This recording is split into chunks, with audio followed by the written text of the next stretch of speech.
తీసుకునే విశ్వశక్తిపైనే సంపూర్ణంగా ఆధారితమై ఉన్నాయి.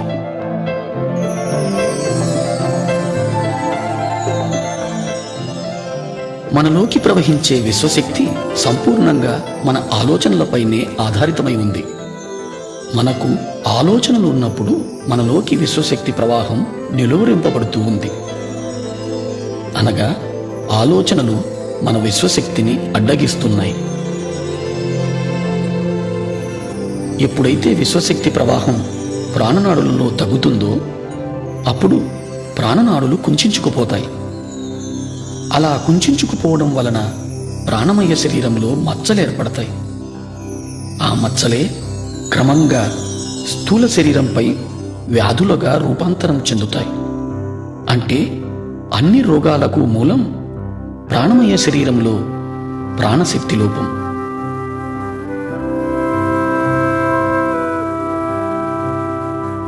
ధ్యానంలో మనము అపారమైన విశ్వశక్తిని పొందుతాం.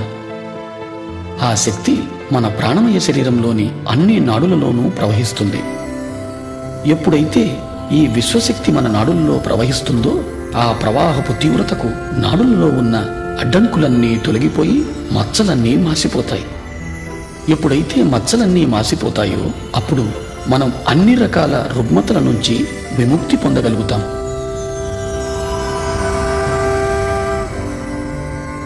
ఎప్పుడు ఈ విశ్వశక్తి మన బ్రహ్మరం అవుతుందో తలభాగం భారంగా ఉన్నట్లు అనిపిస్తుంది, లేదా శరీరం అంతా కూడా భారంగా అనిపించవచ్చు. ప్రాణనాడులలో ప్రాణశక్తి ప్రవహిస్తూ శుద్ధి చేస్తున్నప్పుడు ఆ ప్రదేశంలో దురద పెట్టినట్టు గాని నొప్పిగా గాని అనిపించవచ్చు.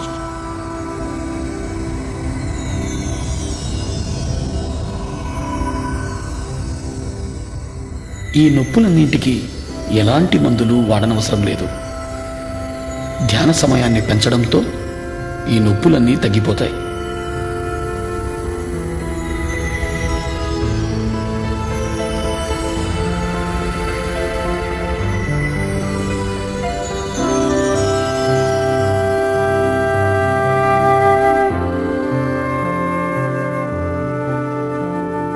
అత్యధికంగా విశ్వశక్తిని పొందడం ద్వారా మనం అన్ని రకాలైన శారీరక మానసిక రుగ్మతల నుంచి విముక్తి పొందగలుగుతాం.